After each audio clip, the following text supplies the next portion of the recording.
So, the first then person who's here, Mike Lieberger, has for us a question from the citizenship test. Could you pass the citizenship if you were an immigrant to the United States? Well, if you can pass the first one, then I'll do another one. Okay. What did the Declaration of Independence do? Gave us the separation from England. Yeah. It declared our independence from England. Yeah. Right. That's Okay. So that's basically it. They yeah. have about 3 answers, but they're all the same. Okay. All right. What is the rule of law? Yeah. Or what was The the framework. what was the rule of law? What is, quote, the rule of law, unquote? It's a framework that governs our behavior, our actions, what we say, and how we interact. It's the framework for our society, how we are justices of our society. Kind of like they had to do the Magna Carta Yeah. before they got Legal off the framework. Mayflower. Yeah. Larry? Mayflower Legal Compact. framework. Citizens? But yes, The Mayflower compact. The compact Mayflower is the Compact, Magna extension Carta is of something the else, but also compact. part. Yeah, But- well, basically, we wouldn't pass. By the way, if I may, we are going along with that. We are a nation of laws, not of men. So don't tell Donald Trump that, but or do tell Donald Trump that. But we are a nation of and laws. this would be nice if the president did this, but everyone, the answers are, everyone must follow the law, leaders must obey the law, government must obey the law, and no one is above the law. No one is above the law. Right. Okay. How quaint. That's supposed to Yes. be. Yes. How quaint, antiquated, from a fossilized remnant from the past. It's sadly to say, and I think that's why we're here in a way. Okay, Mike, thank you, and we'll come back next week and do 1, 2, or 3 more. Or do you want to do another one? You want to? What stops one branch of government from becoming too powerful? The other two. Yeah. The equality between the 3 branches of the Balance of power. The checks and balances and the separations of power. Yeah. That's not happening. I'm surprised I don't ask, are we all clear, because many Americans do not know, cannot name the 3 branches of government? I don't think, was it Bonner? It was, one of the members of the House of Representatives couldn't remember the names of the 3. Oh, that was a What few are years the, back. Well, yeah, what are the 3 branches of government? Executive, Executive, legislative, and judicial. It was Yeah. the governor of Texas at the time, Perry. Well, no, he had 4, he wanted to close down 4 cabinet departments, but could only remember 3. Well, that's, yeah. That was a different time. All right, Mike, thank you. Come back next week. We'll do it again. And we'll study. Yeah, right, we should. I hope so. We should. By the way, and I'm not so concerned about the people around this table, but we need to reach out and help other people understand and be able to pass the citizenship test as well. Briefly, Vicki, what's going on with, and I know it's 50-51, but that sounds like 4 digits. So I'm constantly told to say 50501, but what's going on? I say 50-51. I say 50-51. Yeah, and that sounds like 4 digits, 5051, but it's 50501. Anyway, go ahead. Well, this week on Monday, we had a Release the Files rally on the bridge. Several members from this group were there. We want to keep in the spotlight that we want the Epstein files to be released. Mike Johnson, the House Speaker, released the House, and I think might be hoping that the topic goes away. We'd like to keep it in the news. So we had that go on Monday.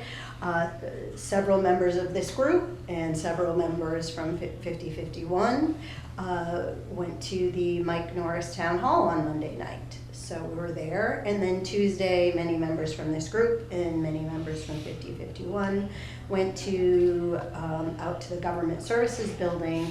Ashley Moody had a staffer there on Tuesday, and so we made a plan to, we're all waving signs, we're all making phone calls, we're all sending emails. Well, what better opportunity than going to see a staffer face to face? Because when I had organized for to go to Randy Fine's office, I was told that only 5 people were allowed to go in. So there was discussion around who those 5 people were going to be to go in. Well, this was an opportunity on Tuesday for not just 5 people to go, but anybody could go. So the hallway was quite full. I was pleased at what I saw. Sarah and I teamed up and worked on reaching out to 12 local leaders from Volusia to Flagler to St. John, asking the 12 local leaders to please rally the troops and get people to go. We did reach out to our local Flagler County Democrat leader, and an email was not put in her email. So that was a little disheartening that it wasn't put out by our own local leader, and other leaders from other counties did do that. So anyway, all that happened this week. This coming Saturday is a national protest called Rage Against the Regime.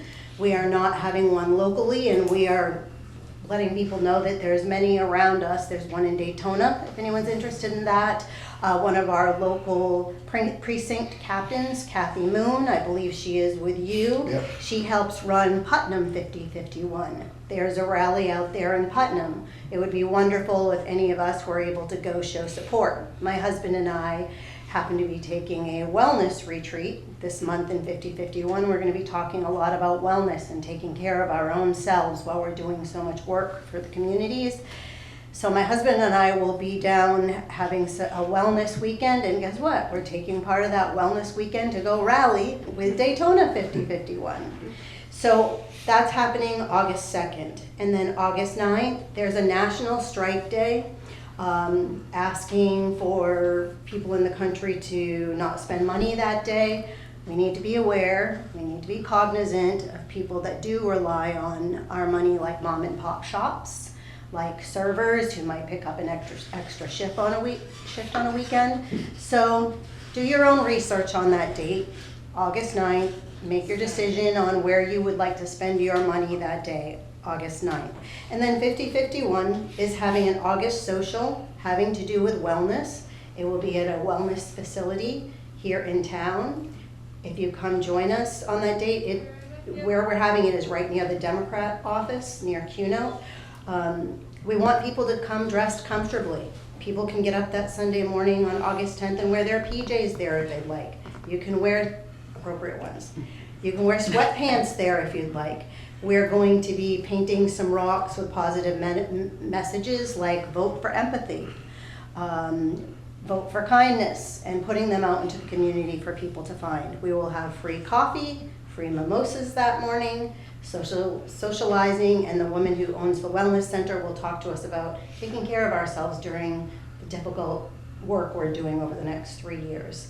So everyone's welcome to that. So we've got quite a bit going on. Okay, thank you. I have a quick question. That's it. For those who choose to wear pajamas, do they have to be appropriate? They do need to be appropriate. I will wear pajamas. Ruins all the fun. Appropriate pajamas, because I'm going to roll out of bed that morning and roll into there and just listen about wellness and enjoy company and sip on a coffee. Okay, thank you. I was just gonna say, I dated Jeff- myself when I went to that Ashley Moody thing, Yeah. because I asked the staffer to ask Ashley how she felt about being part of the Vichy government. He had no idea what I No, was talking yeah, about. yeah, yeah. It's really, So I told him to watch Casablanca and tell Ashley to watch Casablanca. Because as far as I'm concerned, it is a Vichy government. yeah, well, that's, I have a stock response when people ask me if I've read banned books or anything. I said, no, I'm too busy reading The Rise and Fall of the Third Reich. And I've had people lately ask me, what's the Third Reich? So, yeah. At any rate, Mark Webb, some local government issues briefly. A lot going on, a lot of Yep. important things coming up. Next Tuesday evening is the next city council meeting.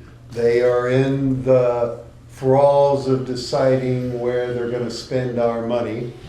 If you have a concern, whether it's the pool, a golf course, a variety of subject matters that are going on, please come and participate. I attended the town hall meeting with our mayor as I know Vicky did and some others. There was a big turnout. Food and drink will attract a lot of people, I'm learning. I will say the reports through Flagler Live and the Observer were spot on as far as the thinking, the belief, the support, which was very clear in most of the people. He has a lot of supporters, and they came out. I don't have a dog in this fight one way or the other, but I hate seeing our city government waste critical time and energy at this point discussing and talking about. But as I said in my recent post, and I said it on my podcast, it is a great show to watch. The Republican Conservative Party here in Flagler County destroying each other because they're all card carrying, as was admitted last night and others. Everyone on our board, every person sitting up there is affiliated with the Flagler County REC. So when you see their chair, Perry Matrano, stand in front of the dais and tell them all to stop behaving like kids, I do take some pleasure in understanding that. And it's become apparent to some people, they did not know what the political nature was of these elected officials that we have had on the dais running this city for multiple cycles. So that's been interesting. So I highly, and I want everybody to participate, go to the city, walk in there, participate, be heard, participate. I said it twice. Participate twice. Participate. And be heard. You have your 3 minutes to walk up there and say whatever you want. There are, and even have to expand a little bit because the county and the school board are both going through these same budgetary cycles. And there are interesting conversations happening with the county, with the school board, and they all are having a lot of fun spending your money. As I shared with somebody recently at a meeting, most people, do you have any idea what your millage rate is total for living where you live? Does everybody know what a millage rate is? How many of you own a home here in Palm Coast? Flagler Beach, Flagler County. Your total millage rate is over 18%. And that's on every 1,000? That's on every 1,000 of house value. So it's not just Flagler County, it's not just the school board, it's everybody, the mosquito board, they all have a little hand in your taxes. May I also say, Yeah. I found it very stunning years ago. Remember in 2015 and 16 when we were coming out of the 2008 bubble burst and property values were starting to regain, and they had a lot of momentum, and they were kind of catching back up according to our property appraiser, right? And I found it stunning that simultaneously they were raising the millage rate. I'm kind of like, wait a minute, they're getting all this money because the values at that point were kind of starting to double. I think they were doubling. And then they're getting the additional millage. I'm like, when do they have enough money? No. They never will have Enough money, yes, that's the, And that is, Don't look at me like I'm so and what naive. money they No, get, but they it's frustrating. keep. It's frustrating. come on. To add on to what Mark's talking about on local, real quick, there are 3 advisory committees currently looking for we citizens to join at this point. Possibly not us, but in general. Well, why not us, but, yeah. Exactly. And we should do that. So Donna has, she's now an alternate for the charter review. Yeah, that's Dan Sell, who's not here Yeah. today. And then there are 3 other committees. The deadline is tomorrow. So you can get an application from the city, or if you've got one in for another committee, you can use that one and just call them and good luck with that, and let them know, Right. so. And those And- committees are, I have it, in fact, Al, we will put it up on this podcast. The Citizens Committee, I put it out It's there the Citizens all the Advisory time, Committee, the Pedestrian and Bicycle Committee. which is a new one that Yeah. they're trying to put out there. And there's a third one. Residential Drainage Citizens Yeah. Committee, Yeah. Bicycle and Pedestrian Advisories Committee, and the Citizens Advisory Committee. And you can go on to Palm Coast Connect. And by the way, on my podcast next week, we'll be interviewing two of the management of the communications part of Palm Coast to try to get a clear presentation, understand of what's going on in your city and how you can join these. And the name of the podcast is? Ponderings from Palm Coast. Thank you. And I have an exciting announcement. I have and will be interviewing Brian McMillan Oh, next Monday from The Observer, who is wanting to come on and talk about the issues of presenting and allowing a free newspaper and how to put things out publicly and all that. So I'm excited to be bringing him on. And that was actually a recommendation by someone else. Yeah, you had a comment or? yes, for local.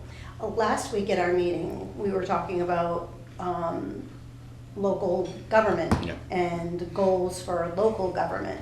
And we talked briefly, and I might have misheard or misunderstood, I think we were talking briefly about precinct captains and what information you have or have not gotten from our local leader here in Flagler.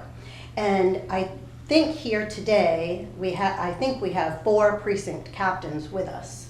And I would like to hear more about that. I think we're all concerned about midterms. I do wonder what's happening locally with local leaders who have been elected to seats or elected to be leaders of, certain areas. What is being done and what do you need from the community to help and assist? Are you getting the information that you need to be able to lead and be our leaders? And just more about that. I'd like, and I even, that might even be a great podcast for you to do someday. Have some of the local precinct captains come in and talk about what you're doing. Because people like me, I'm just a girl trying to Right. help, can hear more about what you need for better leadership, what you need from us as our leaders, and things like that. Right. All So right, let's- So I Can I am- say something about that? Because that's a really good point to bring up. I'd like to hear about it. I'm a precinct leader of 202, Flagler Beach. I don't live in 202, I live in 201. And I will admit, it was a little difficult at the beginning trying to amass the information that I thought would be good to bring to these. And of course, these are all supposed to be new Democrats, and they might be new Democrats to Florida, they might be new Democrats to the county, they might be new Democrats to the block. I mean, I've had people that move 5 blocks and they're on my list as a new Democrat, which is fine. And so finally, I was able to start because I got the applications for all the clubs that we have, the clubs and caucuses, because, just because they live in Flagler Beach doesn't mean that they might not want to join the Women's Club or the Black Caucus or whatever else there is. So you're reaching out to them to see if they want to be involved. well, I'm reaching out to them. Okay, I might be the newest person to Flagler County, moving back to Florida. And when I got here, I was told there's no Democrats in Flagler Beach, and that's wrong. There are. And I know that when I first got here, I would have been delighted if somebody knocked on my door and said, "Hi, I'm a Democrat, and there's a bunch of us, and we have these activities, we have clubs, we have meetings, and do you want to join?" And I would have said, yes, and we have volunteer opportunities, and I would have, where do I sign? That never happened for me, so I kind of had to So find you out. do that as a precinct On leader. the street, I had to find out all of this stuff. So that's what I feel is my responsibility to these new Democrats, whether they're, new to Florida, new to the county, or whatever. So I have all the applications, I have a vote by mail form, I have a vote by mail, the QR code to get to the supervisor of elections, and Did you teach all this to yourself? Or do you have a leader that advises you? No, Pardon, ma'am. Got it. I got it all myself. As a matter of fact, it was pulling teeth to get the printed application of our Flagler Beach Democratic Club.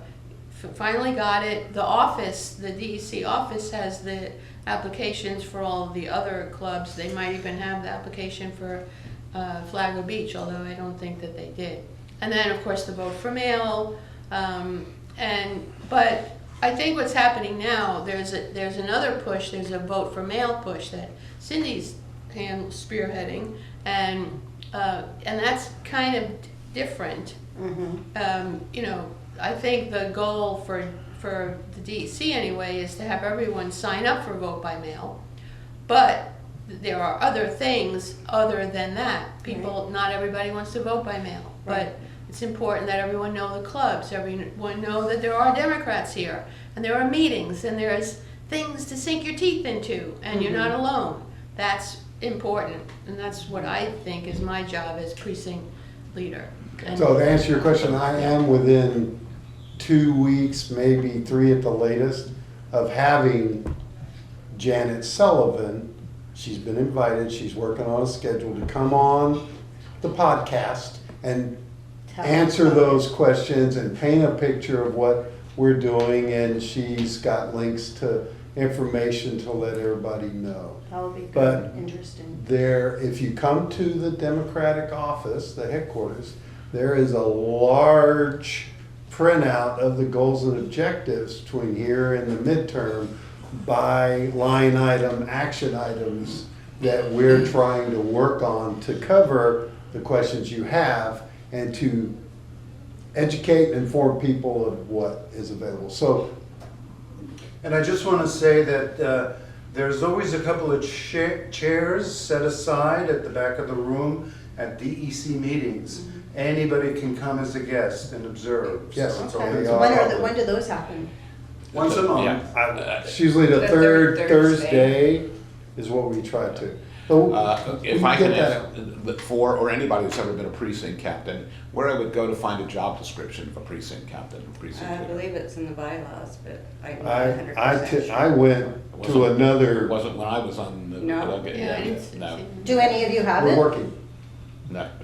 The job The description. state- Wait. Here's something that I learned.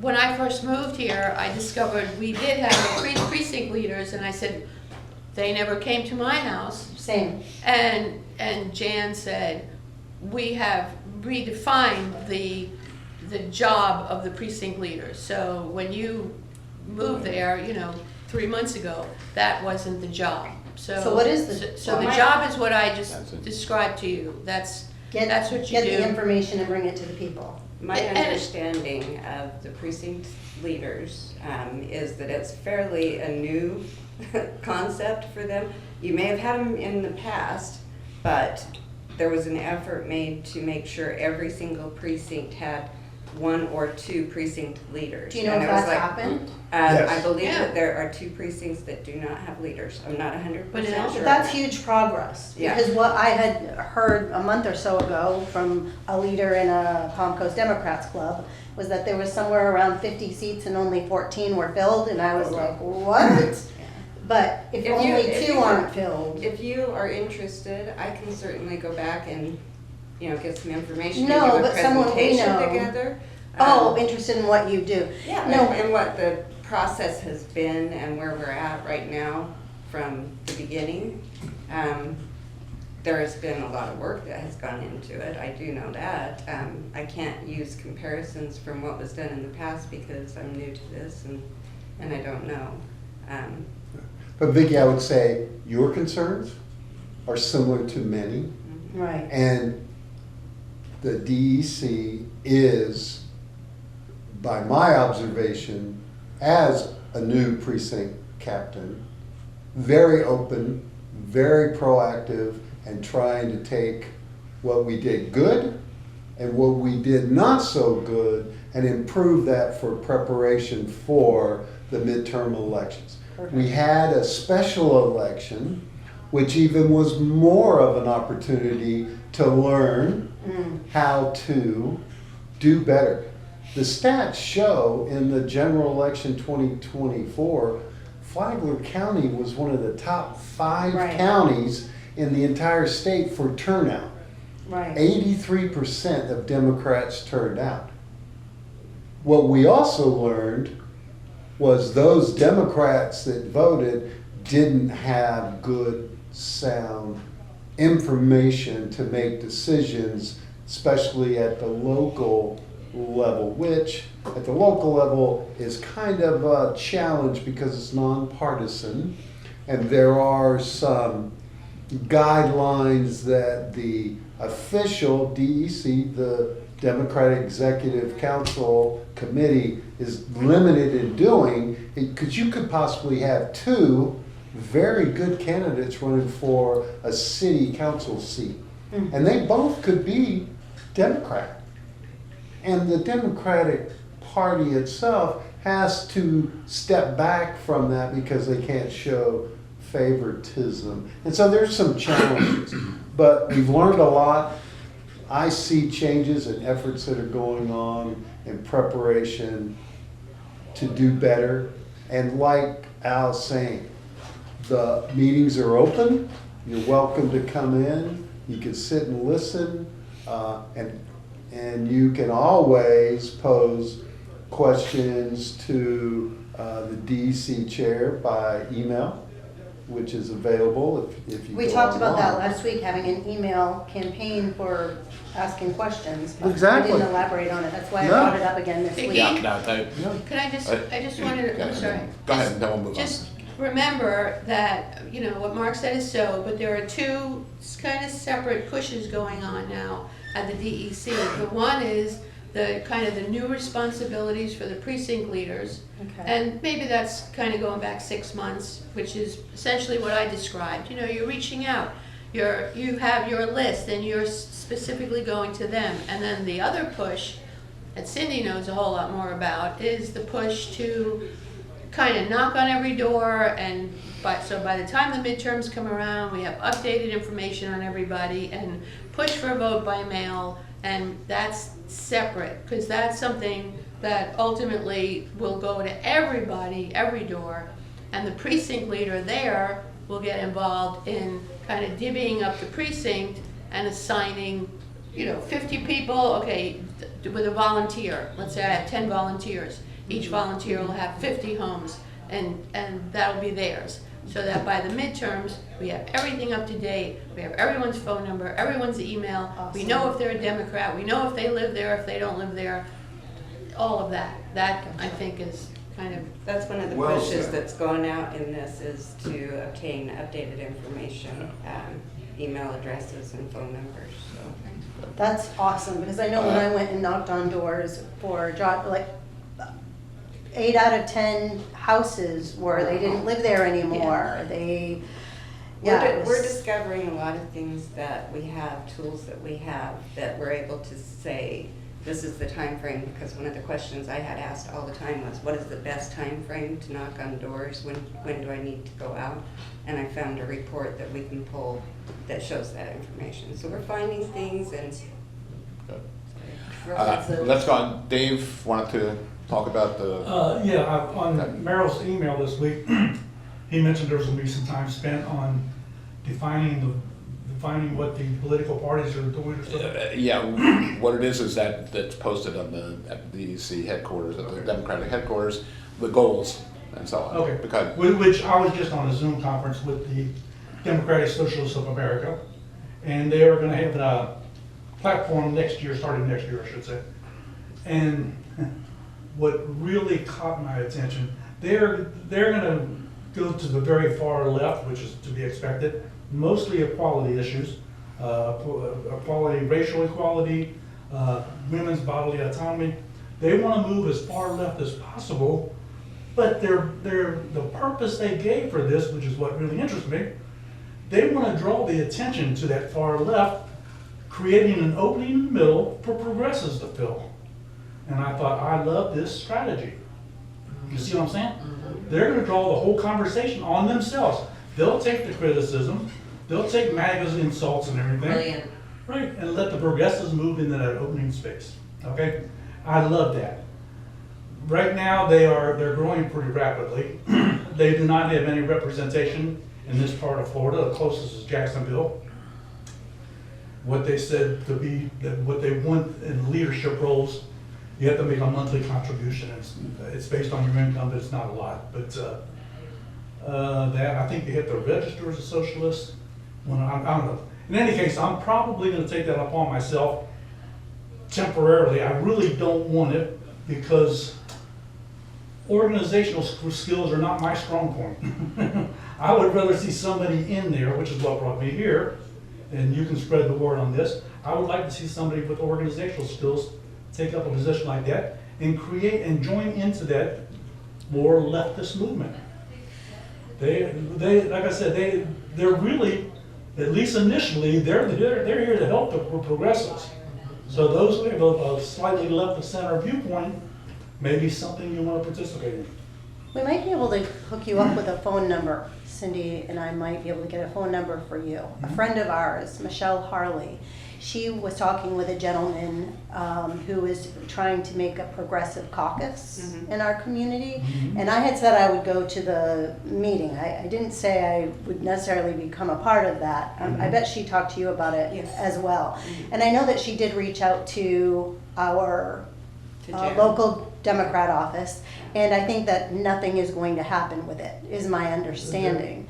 But we could probably get you this gentleman's phone number because, you know, another thing I suggested to Michelle when it seemed like that was a no from our area, I said maybe he could look into having, we talked about this last week too, perhaps it could be a North Florida caucus, maybe they'll, because apparently you need 10 people. That's based in Jacksonville. Okay, so you know what I'm talking about. Yeah, So yeah. this gentleman wants to talk with somebody locally, and it apparently does not need to go through Okay, the and DEC, I can so. warn them, they are not going to get any support from the Democratic Party. The Democratic Party don't like the progressive fling at all, okay? I don't know if you guys are aware, the Democratic Party right now is putting together Project 2028 as a counter to Project 2025. They are not allowing any of the progressive wing to serve on the committee, okay?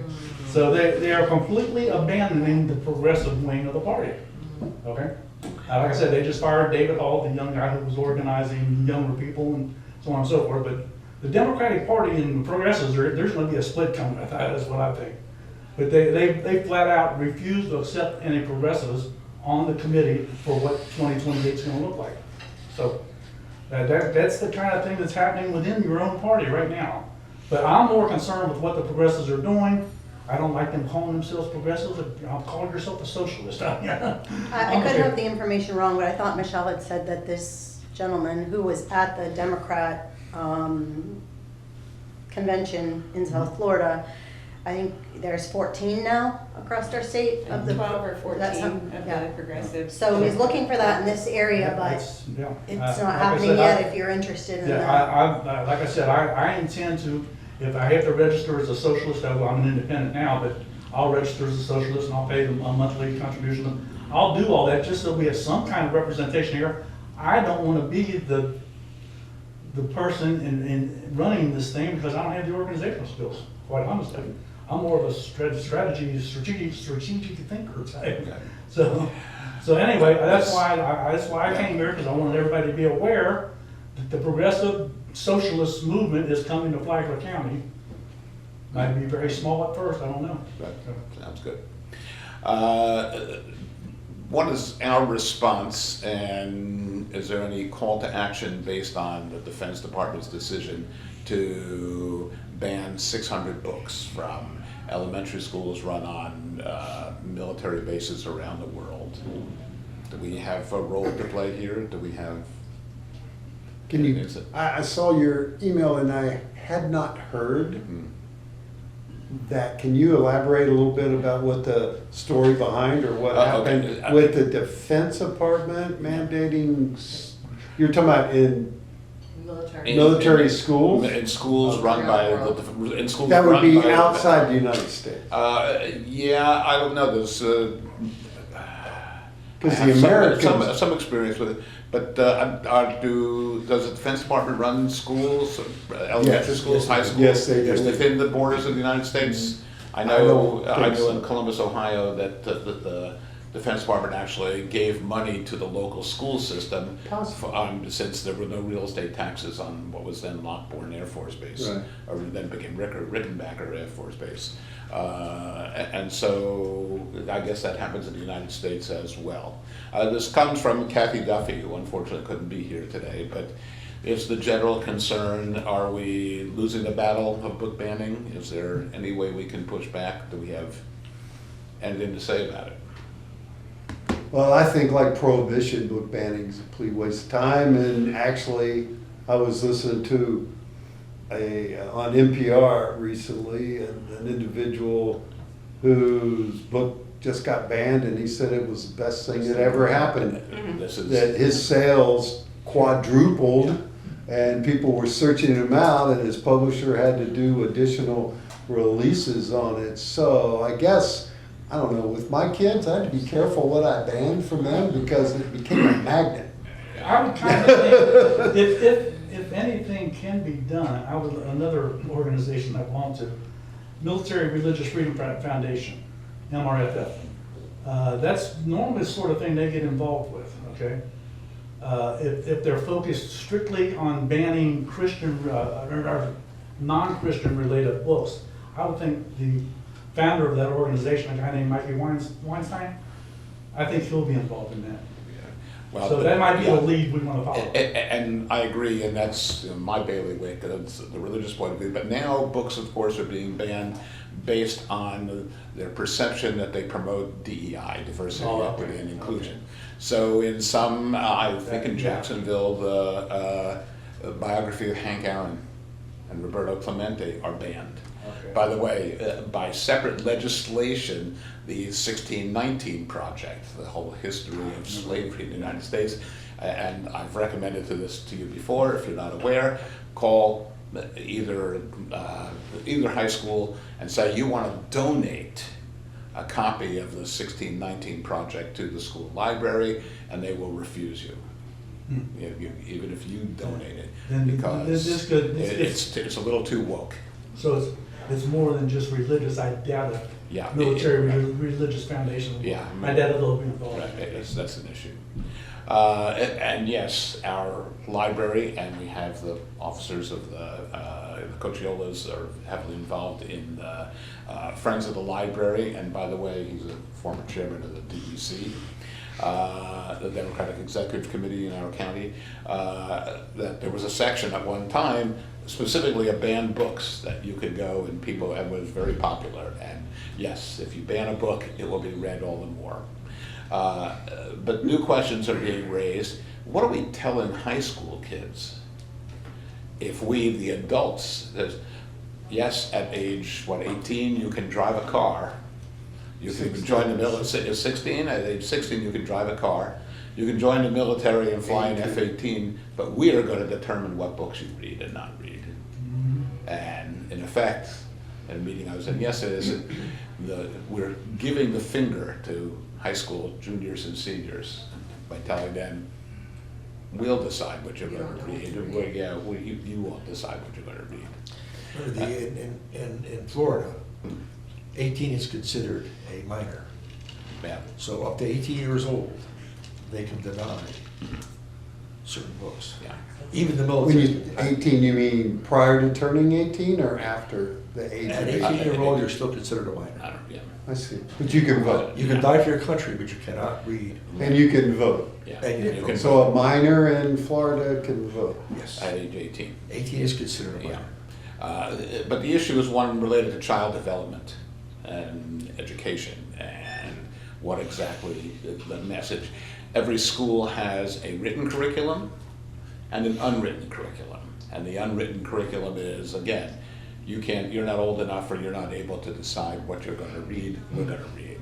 I have been in places, in debates with book banners, and I always ask, what do you think your kids talk about at the lunch table in the cafeteria? They talk about sex and all sorts of things like that, and you can't ban that, you can't stop that. And the issue has become, I was at a meeting yesterday, advocacy versus education, and where advocacy ends and education begins. And the decision, or the general feeling of the meeting, was that we are late to the dance if we try to advocate, but we can educate, because the people around us just don't know that books are being banned and what that means, and never heard of Fahrenheit 451, for example, or what happened in Nazi Germany and so on. So that it's our role to do that. The problem is, Merrill, that schools here, I'm sure other counties, are self-selecting out books, so as not to provoke the state or the Mothers for Liberty or whatever it is. Right. So they're self-selected. In other words, the books are being rejected, not banned. Yeah. Rejected Just by the schools. Yeah. And so it's really tough to deal with. Yeah, it is tough to deal with, and that's why dealing with specific books doesn't make a lot of sense. But I think if we just, more people know. Do your neighbors know that books are being banned in the schools, local schools? I wonder about that. Right in front of my house, I have a free little library of banned books that I made. So if any of you ever have a banned book that you'd like to donate to it, I would love to put it in there. And I have the Constitution in there, thanks to Dave. And I have some separation of church and state books in there, thanks to Merrill and AU. So if any of you ever have one for that, it's right out. All my neighbors see it. Free little library of banned books. So. I've got it on my street. I like it. Yeah. So that, I wanted to, and thank you both for being here. It's been a while since we talked. I'm curious what your thoughts would be in line with these educational efforts to groom or control what our kids are being exposed to, and yet the Flagler County commissioners, specifically a few of them, are on the record as saying they don't think we need libraries. They don't think we need this secondary place for people to go, and hence why the struggle with funding of the library and staffing and all of this. And it makes me wonder if the right bans books in public schools that they want to control, which I believe an elementary student, you will have way more success controlling what they read. But as they get older and self-thinking and exposed to other kids around them, they'll go, hey, this book's banned, we need to go, whatever that scenario. But if I remember correctly right now, there are no banned books in our public libraries. Pretty much all the books that are listed in the schools, you can find them in the library. You can find most of them. Yeah. The thing is, we're very quiet about it. Right. We don't go talking about it because we don't want attacks by whoever might attack. Well, And because the budget is ultimately determined by the county commission, which are all Republicans. sure, but I find, and you have, for me personally, you have to have an open enough mind to connect these dots of actions that may, in a broad sense, have nothing to do with other, that they want to ban books in the school, they want to defund the school, and then they want to get rid of the library. All are connected to a certain agenda. That is the larger picture. Yeah. Which And is, That's right, but trying to inform the citizens that the person that doesn't care about the banned books for my elementary student because I'm gonna go to the library and they can find and read and get information. All of a sudden, the library has restricted hours and is slowly Yeah. being strangled is another way of controlling that. They've restricted the hours, they've cut the hours on the main library. They cut staffing. Now, have they actually started doing that now? Yeah. Because Yes. the Yes. word is they haven't approved that change through because they haven't voted to approve the budget. And I was at multiple city meetings and talked to city council members, including Ty Miller, who was not aware, and they've been doing This comes Local. this comes from the county. I understand, but the county hasn't voted Yeah, they haven't the got the budget budget yet. Yeah. But they've all agreed on the option Of- that would reduce staff Right, and the city, and hours. I've presented this to the city to come in, like we do with other services, and try to augment that loss of $100,000 to maintain the hours of the city. And they said to me, they were, maybe last week, having conversations, which they do every budget year between Yeah. the county and the school board, and they all shift money around. But I haven't gotten anything back, hoping that the city would help the county, because I know that the chair, not Lance, but the other gentleman that's on the council, on the commissioners meeting, had said, of all the things we're doing for this budget for 2025-26, the impact of that library change is now. And he was warning his other council commissioners that this That had to be Greg. would be an impact that is gonna be immediately felt by the citizens.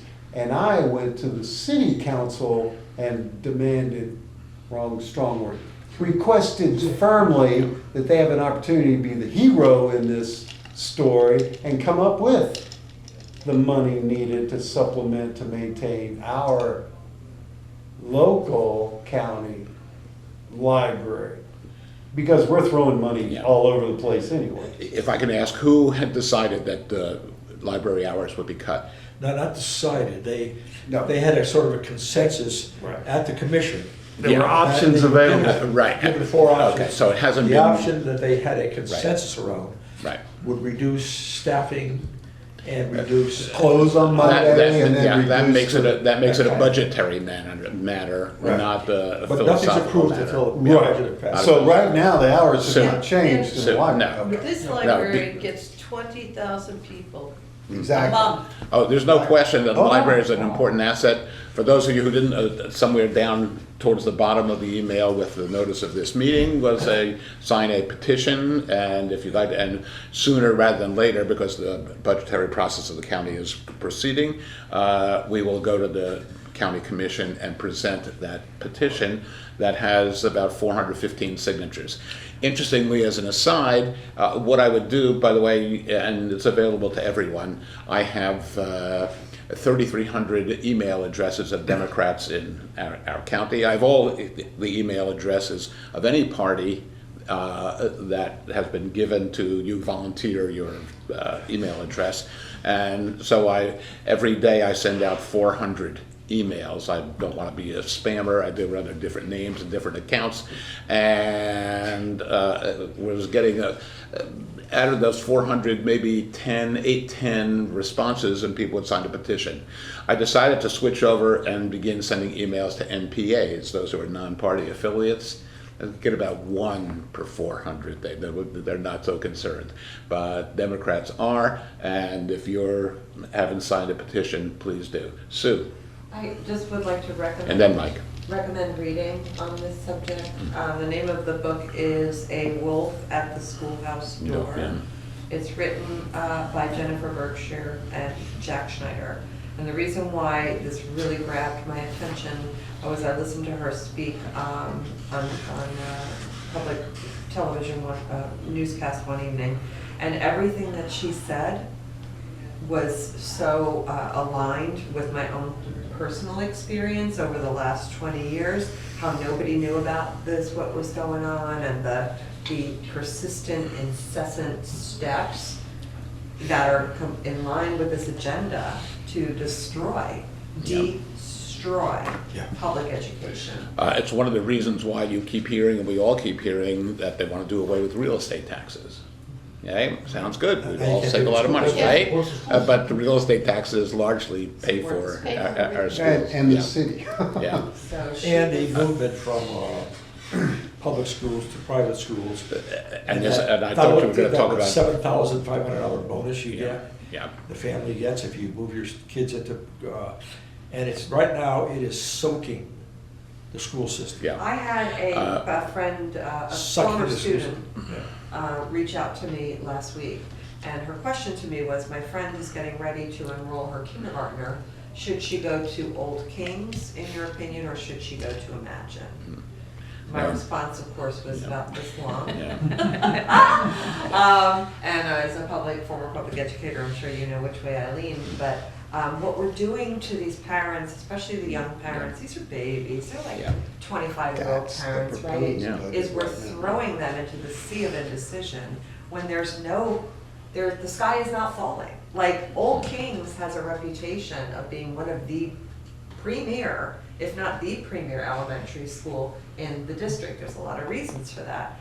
Straight A's, if you look at the state grading system, years in a row. Why would anybody have a problem with that? Oh, but it's the public education versus, these are your parental rights that they're tromping on. As if these parents are professional educators. This is what I could never wrap my brain around it. As a human being, I would never tell a doctor that he doesn't know how to operate, or tell a lawyer that he doesn't know how to practice law. And yet everybody thinks it's perfectly fine, these legislators, predominantly you-know-who, telling this predominantly female profession, you don't know what you're doing. Let me ask, one final comment, you can move on. And I'm done. When is the last time you heard our congressional representatives, either in the middle, leaning left, or whatever they are, speak up for public schools? No. No. How many times when They don't. There's a war against public education. There's war on, and the Democrats are not in the fight. Here's an interesting thing for those of you that read Flagler Live, which I do, and some of the online outlets. Notice, anytime that there's an article about education or the school board or state testing or anything, notice how many comments are on that. Yeah, there's typically 0 to 3. Yeah. The parents, typically what I experienced and what was always kind of common knowledge when I was teaching, the parents are typically happy with their schools. It's everybody that are not parents that want to make it a political thing.